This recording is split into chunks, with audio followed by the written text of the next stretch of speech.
tous et bonjour à toi qui habite Chalette-sur-Loing dans le Loiret. Bienvenue dans cette nouvelle vidéo où je vais vous parler du nouveau spectacle d'Olivier Debenoit qu'il joue au Café de la Gare à Paris et qui s'appelle 040. Olivier Debenoit, vous le connaissez forcément, c'est un humoriste. Il avait un spectacle qui s'appelait Fournisseur d'excès, dans lequel il avait décidé de s'en prendre à sa belle-mère, mais aussi à nous, les femmes. Nous les femmes, nous le charme, nos sourires vous attirent, vous des armes.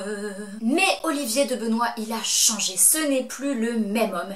Et il a décidé d'arrêter de s'en prendre aux femmes. Enfin, c'est ce qu'il essaie de nous faire croire. Ce spectacle s'appelle 040. Mais pourquoi 040? Kezako 040. Quid 040? Eh bien 040, c'est parce qu'il a décidé en fait de nous expliquer, de nous raconter sa vie, donc de 0 à 40 ans. Et à 40 ans, c'est l'heure des bilans. D'ailleurs, j'en profite pour toi qui as peut-être 40 ans. Je te rappelle que c'est peut-être bon de faire un petit contrôle de la prostate. Je dis ça, je ne dis rien. Donc, on le suit de 0 à 40 ans en passant par l'adolescence tout en buvant un verre de Tang. Tang n'a jamais été aussi proche du goût de l'orange pressée.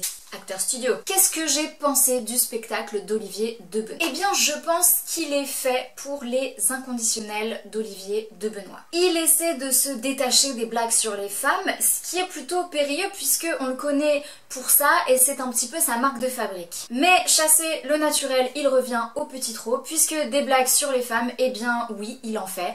Alors non, ce n'est pas tout le spectacle, mais c'est quand même une grosse partie du spectacle. Donc pour moi, la promesse n'est pas vraiment tenue. En plus pour moi, il y a un petit goût de déjà entendu au niveau des vannes, au niveau de la mise en scène. Il n'a pas vraiment su conquérir mon petit cœur. Je pense simplement que je ne suis pas le public d'Olivier Debenoit, mais Olivier Debenoit a son public et il était bel et bien présent dans la salle et il participait à fond les ballons.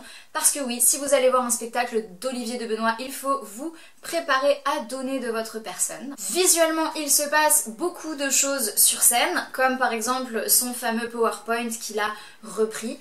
Pour moi, je pense qu'il se passe beaucoup trop de choses sur scène justement, donc là ça m'a un petit peu perdue. Quoi qu'il en soit, si tu ne sais pas quoi faire demain, je te dis, va applaudir Olivier Debenoit au Café de la Gare dans son spectacle 040.